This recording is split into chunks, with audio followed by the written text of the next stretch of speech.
didn't get to go, it happens once a year. It's an excellent chance to see what other people are doing in the city with their chickens.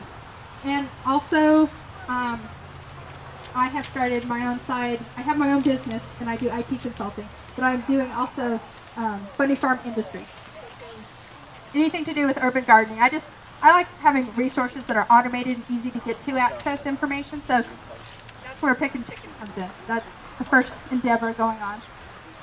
That being said, I want to also go ahead and introduce our two chicken tractor company vendors who are here so that they can talk a little about what they do and their background.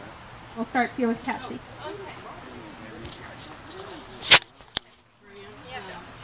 Can you hear me? I am a chicken owner. Have had backyard chickens in an urban situation since 1998,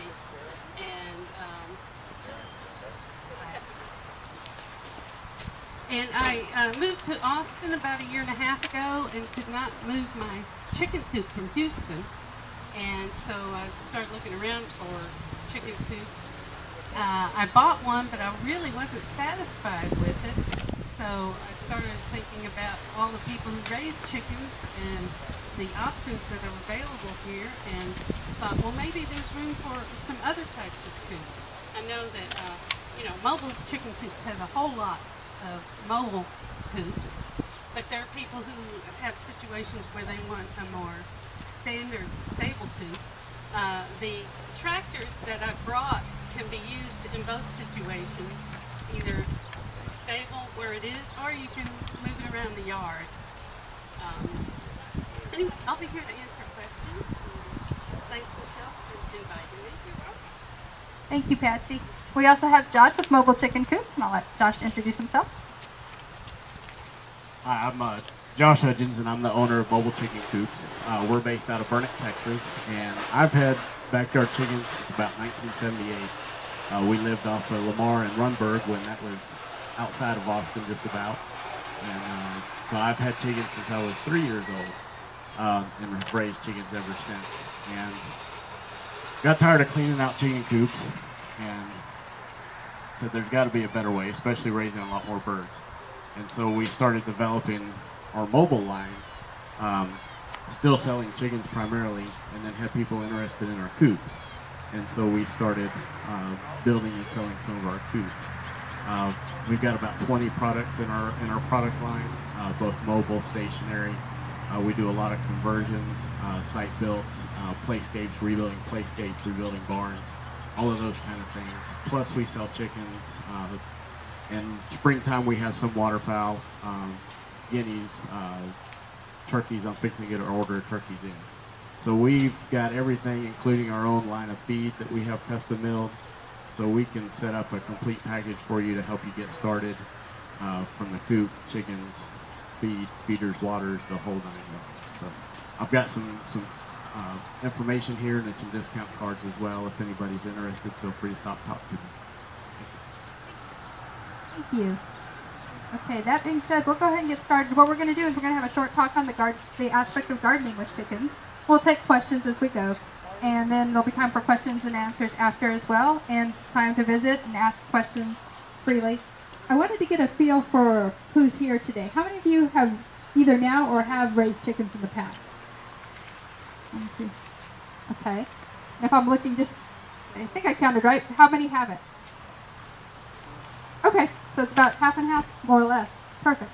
Well, what we're going to do is go down some lists of, like I said, gardening with chickens. I gave you the handout. I'm going to go down that. Feel free, if something doesn't make sense as we go, to ask, or wait till the end and do that. And we'll just get started. So I told you a little about what I'm involved in. My involvement in chickens, I got maybe 2-3 years ago. 8 years ago we moved to 5 acres. And my husband and I, that's my husband over there taking a photo, had talked about we wanted a garden. And we wanted a good garden, but we also wanted it to have something symbiotic going with it. We looked into guinea hens, and guinea fowl. And we just kept saying, yeah, that's what we're going to do. And then time passed. And if this were a TV show, you would see, the winter where the tree went from having leaves to none and so forth. So years and years later, we finally got moving into having the chickens, or to doing the garden. We put up the deer-proof fence, went forward, with the guineas, we had the lovely opportunity to hear Carol Ann Sale with Boggy Creek Farm. And she is, if you haven't ever heard her, she has a wonderful, well, she has an organic garden in East Austin that sells commercially. She also has a wonderful newsletter that centers around chickens that you can subscribe to. She convinced us we needed not only guinea fowl, but chickens. So we started with 4 chickens, 4 guinea fowl, and thought we'd get started and see what happens. Today we have closer to 30. It's grown into not only guinea fowl and chickens, but also ducks that we raise. So we just really enjoy having them. They really do add benefit. That being said, who would like to start with saying, what do you know about how chickens help with gardening? Anyone? Yes, manure or composting. Anything else?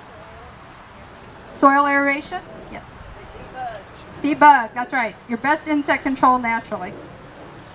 Their ideas. Those are all very true. Other things they do that are less tangible, but you're going to get exercise when you have your chickens. They're going to give you more incentive to go out there and be in the garden and help them find bugs or move around. You're also going to have great entertainment. As Carol Ann Sale says, Chick TV goes on for free. It's a lot better than what you'll find on a lot of times on the TV. And of course, while this isn't directly gardening, you get the benefit of having meat and eggs for your family, depending on how you use them. And you're not going to find anything fresher than chicken eggs. And Patsy brought some chicken eggs here. You can see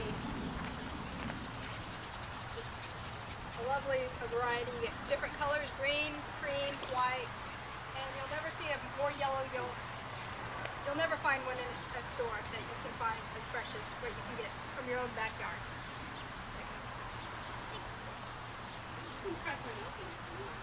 Ooh, we can crack one open. I might get something to crack it into, but yeah, that would be great. So you guys can see what we're talking about. Bright yellow, especially with all this lushness that we have going on.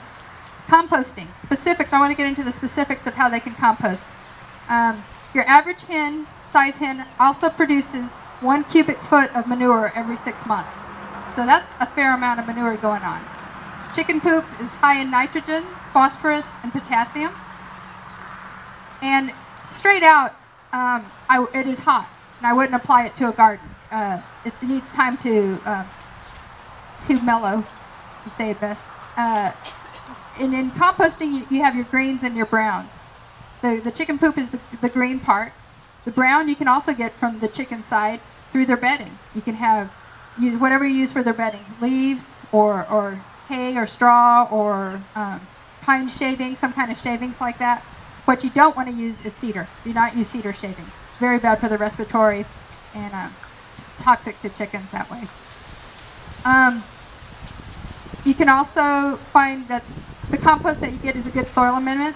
It adds the organic matter and increases the water holding capacity for your soil.